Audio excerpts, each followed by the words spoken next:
ಎಲ್ಲರಿಗೂ ಕೂಡ ಶ್ರೀರಾಮನವಮಿ ಹಬ್ಬದ ಶುಭಾಶಯಗಳು.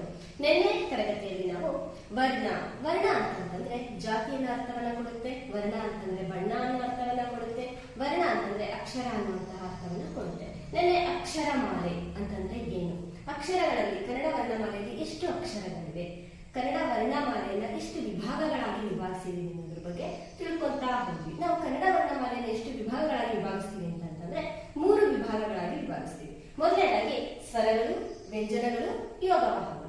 ನಿಮ್ಗೆ ಆಲ್ರೆಡಿ ಗೊತ್ತಿದೆ. ಸ್ವರಗಳು ಅಂತಂದ್ರೆ ಸ್ವರಗಳಲ್ಲಿ ಎಷ್ಟು ಅಕ್ಷರ ಬರುತ್ತೆ? 13 ಅಕ್ಷರ ಬರುತ್ತೆ. ವ್ಯಂಜನದಲ್ಲಿ 34, ಯೋಗವಾಹಗಳಲ್ಲಿ 2. ಇವತ್ತು ನಾವು ಸ್ವರಗಳು ಅಂತಂದ್ರೆ ಏನು, ಮೊದಲನೇದಾಗಿ ಸ್ವರ ಅಂತಂದ್ರೆ ಏನು ಅಂತ ತಿಳ್ಕೊಂತಾ ಹೋಗೋಣ.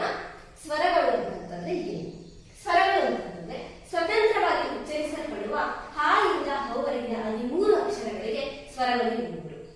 ಅಂತಂದ್ರೆ ಸ್ವತಂತ್ರವಾಗಿ ಯಾವುದೇ ಅಕ್ಷರಗಳ ಸಹಾಯ ಇಲ್ಲದಲೇ ಉಚ್ಚರಿಸುವಂತಹ ಅಕ್ಷರಗಳಿಗೆ ನಾವೇನಂತ ಕರಿತೀವಿ ಅಂತಂದ್ರೆ ಸ್ವರಗಳು ಅಂತೇಳಿ ಕರಿತಾ ಹೋಗ್ತೀವಿ. ಆ ಸ್ವರಾಕ್ಷರಗಳು ಯಾವ್ಯಾವು? ಆ 13 ಸ್ವರಾಕ್ಷರಗಳು ಯಾವ್ಯಾವು ಅಂತಂದ್ರೆ ಅ, ಆ, ಇ, ಈ, ಉ, ಊ, ರು, ಎ, ಹೈ, ಒ, ಓ, ಹೌ. ಈ ತರ ನಾವು ಇವನ್ನ ಸ್ವರಗಳು ಅಂತ ಕರಿತಾ ಹೋಗ್ತೀವಿ. ಈ ಸ್ವರಾಕ್ಷರಗಳಲ್ಲಿ 2 ವಿಧಾನ ನೋಡ್ತೀವಿ. ಸ್ವರಾಕ್ಷರಗಳಲ್ಲಿ ಎಷ್ಟು ವಿಧಾನ ನೋಡ್ತೀವಿ ಅಂತಂದ್ರೆ 2 ವಿಧಾನ ನೋಡ್ತೀವಿ. ಯಾವ್ದಾದ್ರು ಅಂತಂದ್ರೆ ಹ್ರಸ್ವಾಕ್ಷರ, ದೀರ್ಘಾಕ್ಷರ. ಹ್ರಸ್ವಾಕ್ಷರಗಳು ಎಷ್ಟು ಬರುತ್ತೆ ಅಂತಂದ್ರೆ 6 ಬರುತ್ತೆ, ದೀರ್ಘಾಕ್ಷರಗಳು ಎಷ್ಟು ಬರುತ್ತೆ ಅಂತಂದ್ರೆ 7 ಬರುತ್ತೆ. ಹ್ರಸ್ವಾಕ್ಷರಗಳು 6: ಅ, ಇ, ಉ, ರು, ಎ, ಓ. ಅದೇ ರೀತಿ ದೀರ್ಘಾಕ್ಷರಗಳು 7 ಬರುತ್ತೆ: ಆ, ಈ, ಉ, ಎ, ಹೈ, ಓ, ಹೌ. ಈ 7 ಅಕ್ಷರಗಳನ್ನ ನಾವು ದೀರ್ಘಾಕ್ಷರಗಳು ಅಂತ ಕರಿತೀವಿ. ಇಷ್ಟು ಸ್ವರಗಳಿಗೆ ಸಂಬಂಧಪಟ್ಟಿರುವಷ್ಟು ಅಕ್ಷರಗಳಾಗಿರುತ್ತೆ. ಆದ್ರೆ ಈ ಸ್ವರಾಕ್ಷರಗಳಲ್ಲಿ ಹೈ ಮತ್ತೆ ಹೌ ಇವೆರಡನ್ನು ನಾವೇನಂತ ಕರಿತೀವಿ ಅಂತಂದ್ರೆ ಸಂಧ್ಯಾಕ್ಷರಗಳು ಅಂತೇಳಿ ಕರಿತೀವಿ. ಇವು ದೀರ್ಘಾಕ್ಷರಗಳು ಹೌದು, ಸಂಧ್ಯಾಕ್ಷರಗಳು ಕೂಡ ಹೌದು. ಹಾಗಾಗಿ ನೆಕ್ಸ್ಟ್ ನಾವು ಸಂಧ್ಯಾಕ್ಷರ ಅಂತಂದ್ರೆ ಏನು, ಇವನ್ನ ಯಾಕೆ ಸಂಧ್ಯಾಕ್ಷರ ಅಂತೇಳಿ ಕರಿತೀವಿ? ಸಂಧ್ಯಾಕ್ಷರಗಳನ್ನ ಐ ಮತ್ತೆ ಹೌ ಅಂತ ಕರಿತೀವಿ. ಈ ಹೈ ಮತ್ತೆ ಹೌ ಸಂಧ್ಯಾಕ್ಷರಗಳ ಬಗ್ಗೆ ಕೆಲವು ಗೊಂದಲಗಳಿವೆ. ಆದ್ರೆ ಸಂಧ್ಯಾಕ್ಷರಗಳು ಹೈ ಮತ್ತು ಹೌ. ಆದ್ರೆ ಆ ಗೊಂದಲಗಳು ಏನೇನು ಅಂತ ನೋಡಿದಾಗ, ಒಂದು ಹ್ರಸ್ವಾಕ್ಷರ ಮತ್ತು ಒಂದು ದೀರ್ಘಾಕ್ಷರದಿಂದ ಸೇರಿ ಆಗಿರುವ ಅಕ್ಷರಗಳೇ ಸಂಧ್ಯಾಕ್ಷರ ಎಂಬುದು. ಅಂತಂದ್ರೆ ಸಂಧಿ ಕ್ರಿಯೆ ನಡೀಬೇಕಾದ್ರೆ ಒಂದು ಹ್ರಸ್ವಾಕ್ಷರ ಮತ್ತು ಒಂದು ದೀರ್ಘಾಕ್ಷರದಿಂದ ಸಂಧ್ಯಾಕ್ಷರ ಹುಟ್ಟಿದೆ. ಆ ಅನ್ನೋದು ಹ್ರಸ್ವಾಕ್ಷರ, ಎ ಅನ್ನೋದು ದೀರ್ಘಾಕ್ಷರ.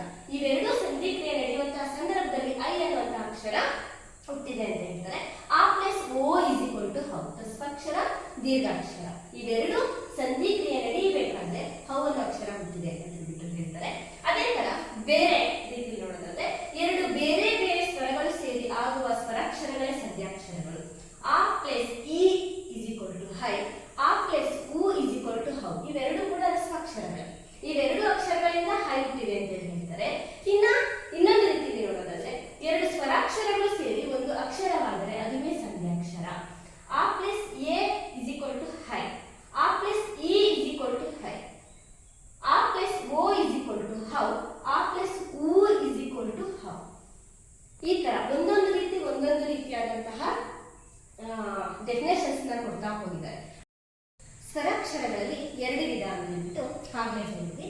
ಸಂಧ್ಯಾಕ್ಷರದ ಬಗ್ಗೆ ತಿಳ್ಕೊಂಡ್ವಿ. ಆದ್ರೆ ಈಗೇನಪ್ಪ ಸ್ವರಗಳಲ್ಲಿ 3 ವಿಧ ಅಂತೇಳಿ ಬರ್ದಿದ್ದಾರೆ ಅಂತ ಕನ್ಫ್ಯೂಸ್ ಆಗೋದಿಲ್ಲ. ಸ್ವರಾಕ್ಷರಗಳು ಅಂತಂದ್ರೆ ಅದು SSLC ಮಟ್ಟದವರೆಗೂ ಮಾತ್ರ. ಅಂದ್ರೆ 8ನೇ ತರಗತಿ, 9ನೇ ತರಗತಿ, 10ನೇ ತರಗತಿ ಟೆಕ್ಸ್ಟ್ ಬುಕ್ಗಳಲ್ಲಿ ಸ್ವರಾಕ್ಷರಗಳಲ್ಲಿ 2 ವಿಧ, ಸ್ವರಗಳಲ್ಲಿ 2 ವಿಧ ಅಂತ ಹೇಳ್ತಾರೆ. ಆದ್ರೆ ನೀವು ಕಾಲೇಜಿಗೆ ಹೋದಂತಹ ಹಂತದಲ್ಲಿ ಏನಂತ ಹೇಳ್ತಾರೆ ಅಂತಂದ್ರೆ ಸ್ವರಗಳಲ್ಲಿ 3 ವಿಧ ಅಂತ ಹೇಳ್ಬಿಟ್ಟು ಬರುತ್ತೆ. ಹಾಗಾಗಿ ಸ್ವರಗಳಲ್ಲಿ 3 ವಿಧ. ಅವುಗಳು ಅಂತಂದ್ರೆ ಹ್ರಸ್ವಸ್ವರ, ದೀರ್ಘಸ್ವರ, ಕೃತಸ್ವರ. ಹ್ರಸ್ವಸ್ವರ ಅಂತಂದ್ರೆ ಏನು? ಒಂದು ಮಾತ್ರ ಕಾಲದಲ್ಲಿ ಉಚ್ಚರಿಸಲ್ಪಡುವ ಅಕ್ಷರಗಳಿಗೆ ಹ್ರಸ್ವಸ್ವರ ಎನ್ನುವುದು. ಒಂದು ಮಾತ್ರ ಕಾಲದಲ್ಲಿ ಉಚ್ಚರಿಸಲ್ಪಡುವಂತಹ ಅಕ್ಷರಗಳು ಯಾವ್ಯಾವ ಅಂತ ನಿಮಗೆ ಗೊತ್ತಿದೆ. 6 ಅಕ್ಷರಗಳಂತ ಗೊತ್ತಿದೆ: ಅ, ಇ, ಉ, ಎ, ಓ. ಅದೇ ರೀತಿ ದೀರ್ಘಸ್ವರ, 2 ಮಾತ್ರ ಕಾಲದಲ್ಲಿ ಉಚ್ಚರಿಸಲ್ಪಡುವ ಅಕ್ಷರಗಳಿಗೆ ದೀರ್ಘಸ್ವರ ಎನ್ನುವುದು. ದೀರ್ಘಸ್ವರ ಅಂತಂದ್ರೆ ನಿಮಗೆ ದೀರ್ಘಾಕ್ಷರಗಳು ಗೊತ್ತಿದೆ: ಆ, ಈ, ಉ, ಎ, ಹೈ, ಓ, ಹೌ. ಇವನ್ನ ನಾವು ದೀರ್ಘಸ್ವರ ಅಂತ ಕರಿತೀವಿ. ಆದ್ರೆ ಕೃತಸ್ವರ ಅನ್ನೋದು ಅಕ್ಷರಗಳಿಲ್ಲ. ಕೃತಸ್ವರಗಳು ಅನ್ನೋದು ಪದ್ಯಗಳಿಗೆ ಸಂಬಂಧಪಟ್ಟ ಹೋಗುತ್ತೆ.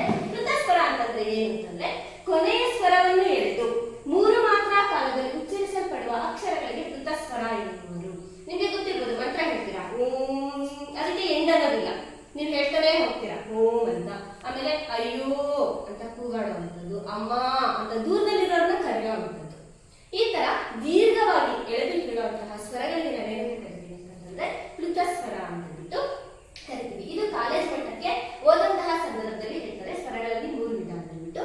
ಹೈಸ್ಕೂಲ್ ಮಟ್ಟದಲ್ಲಿ 2 ವಿಧ, ಹ್ರಸ್ವಾಕ್ಷರ, ದೀರ್ಘಾಕ್ಷರ.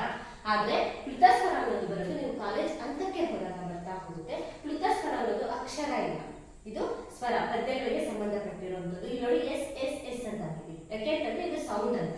ಓಂ ನೀವು ಎಷ್ಟು ಬೇಕಾದ್ರೂ ಎಷ್ಟು ದೂರದಲ್ಲೂ ಬೇಕಾದ್ರೂ ಹೇಳ್ತಾ ಹೋಗ್ಬೋದು. ಹಾಗಾಗಿ ಇದನ್ನ ಪ್ಲುತ ಸ್ವರ ಅಂತೇಳಿ ಕರಿತೀವಿ. ಅಷ್ಟೇ ಇಲ್ಲಿ ಮಾತ್ರೆ ಮಾತ್ರೆ ಮಾತ್ರೆ ಅಂದ್ರೆ ಮಾತ್ರ ಮಾತ್ರ ಅಂತ ಬರುತ್ತೆ. ಹಾಗಾದ್ರೆ ಮಾತ್ರ ಅಂತಂದ್ರೆ ಏನು ಡಾಕ್ಟ್ರು ಹುಷಾರಿಲ್ಲ ಕೊಡ್ತಾರಲ್ಲ ಆ ಮಾತ್ರೆನಾ ಅಂತಂದ್ರೆ ಅಲ್ಲ. ಮಾತ್ರೆ ಅಂತಂದ್ರೆ ಅಕ್ಷರಗಳನ್ನ ಉಚ್ಚರಿಸಲು ತೆಗೆದುಕೊಳ್ಳುವ ಕಾಲಾವಧಿಗೆ ಮಾತ್ರೆ ಎನ್ನುವರು. ಅಂತಂದ್ರೆ ಅಕ್ಷರಗಳನ್ನ ಉಚ್ಚರಿಸೋದಕ್ಕೆ ತಗೋತೀವಲ್ಲ ಆ ಕಾಲಾವಧಿಗೆ ನಾವೇನಂತ ಕರಿತೀವಿ ಅಂತಂದ್ರೆ ಮಾತ್ರೆ ಅಂತ ಹೇಳ್ಬಿಟ್ಟು ಕರಿತೀವಿ. ಇಷ್ಟು ಇದು ಸ್ವರಗಳಿಗೆ ಸಂಬಂಧಪಟ್ಟಂಥದ್ದು. ಮುಂದಿನ ತರಗತಿಯಲ್ಲಿ ನಾವು ವ್ಯಂಜನದ ಬಗ್ಗೆ ತಿಳ್ಕೊಂತಾ ಹೋಗ್ತೀವಿ.